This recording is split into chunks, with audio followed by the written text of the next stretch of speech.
بصرہ میں ایک بزرگ تھے جو مسکی کے نام سے مشہور تھے۔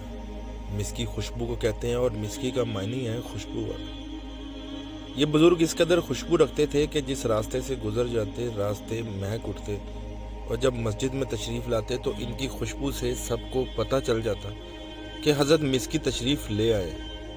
راوی فرماتے ہیں کہ میں ان کی خوشبو کا راز معلوم کرنے کے لیے ایک رات ان کے ہاں ٹھہرا اور ان سے کہا کہ آپ کے بدن سے جو اس قدر خوشبو آتی ہے، معلوم ہوتا ہے کہ آپ روزانہ کافی خرچ کر کے خوشبو خریدتے ہیں اور اپنے بدن اور کپڑوں پر مل لیتے ہیں۔ انہوں نے جواب دیا، نہیں، یہ بات نہیں، میں نے آج تک نہ کبھی خوشبو خریدی ہے اور نہ ہی بدن یا کپڑوں پر ملی ہے۔ میں نے کہا تو پھر اس خوشبو کا راز کیا ہے؟ تو بولے، لو میں بتا دیتا ہوں، ممکن ہے میرے مرنے کے بعد تو مجھے دعائے خیر سے یاد کرو۔ بات یہ ہے کہ میں بغداد کا رہنے والا ہوں، میرے والد نے میری بڑی اچھی تربیت فرمائی، میں بڑا خوبصورت تھا اور صاحب شرم و حیا بھی۔ میرے والد نے مجھے ایک بازاز کی دکان پر بٹھا دیا، اس دکان پر میں دن بھر بیٹھا رہا اور دکان کا کام کرتا تھا۔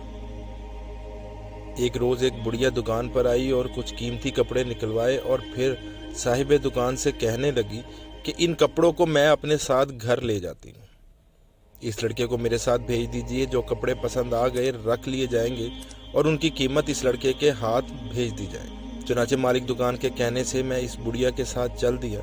بڑھیا مجھے ایک عظیم الشان مکان میں لے گئی جس میں بہت سے مرد اور عورتیں ملازم تھیں۔ پھر اس نے مکان کے اندر ایک خوبصورت کمرہ میں مجھے بٹھا دیا۔ یہ کمرہ بڑا مزین اور آراستہ تھا۔ تھوڑی دیر کے بعد ایک نوجوان عورت اس کمرے میں آ گئی جو میرے پاس بیٹھ گئی اور مجھ سے لپٹ گئی۔ میں ڈر گیا اور پیچھے ہٹ کر اس سے کہا کہ خدا سے ڈرو۔ اس نے کہا، دیکھو، یہ میری بات مانو اور جو چاہو مجھ سے لے لو، میں تمہیں ہرگز جانے نہ دوں گی۔ میں نے کہا، مجھے بیت الخلاء جانے کی حاجت ہے، پہلے وہاں سے ہو آؤں۔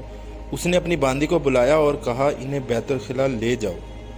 چنانچہ مجھے وہاں لے جایا گیا۔ میں نے اپنی رہائی کے لیے یہ صورت اختیار کی کہ جتنی نجاست تھی اپنے منہ، ہاتھ اور سارے بدن اور کپڑوں پر مل لی، اور جب باہر نکلا تو اس باندی نے مجھے اس حال میں دیکھا تو پاگل پاگل کہہ کر وہاں سے بھاگی، اور پھر جب اس میری عاشق نے مجھے دیکھا تو وہ بھی بھاگی، اور میں اسی حال میں وہاں سے نکلا اور ایک باغ میں پہنچ کر اپنا بدن اور کپڑے صاف کیے اور گھر واپس آ گیا، اور جب رات کو سویا تو خواب میں دیکھا کہ کوئی آیا ہے جس نے اپنا ہاتھ میرے چہرے اور بدن پہ پھیرا اور کہا، جانتے ہو میں کون ہوں؟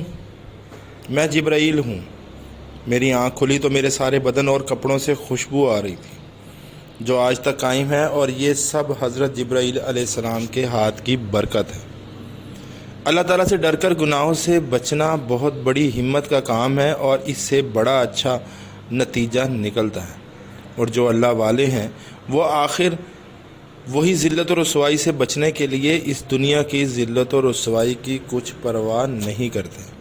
اور یہ بھی معلوم ہوا کہ گناہوں کی میل و نجاست سے بچنے والے کی روح بھی پاک و صاف ہو جاتی ہے اور اس کا جسم و لباس بھی پاکیزہ و صاف رہتا ہے۔ اور یہ بھی معلوم ہوا کہ جس طرح گناہ سے بچنے کے لیے اپنے جسم کو تھوڑی دیر کے لیے غلاظت میں ملوث کر کے عمر بھر کے لیے خوشبو حاصل کر لی گئی، اسی طرح اس دنیائے فانی میں تھوڑی دیر کی لذت پانے کے لیے اپنے آپ کو عیش و عشرت میں ڈال کر قیامت کی لمبی مصیبت مول لے لی جاتی ہے، جو بہت بڑی حماقت ہے۔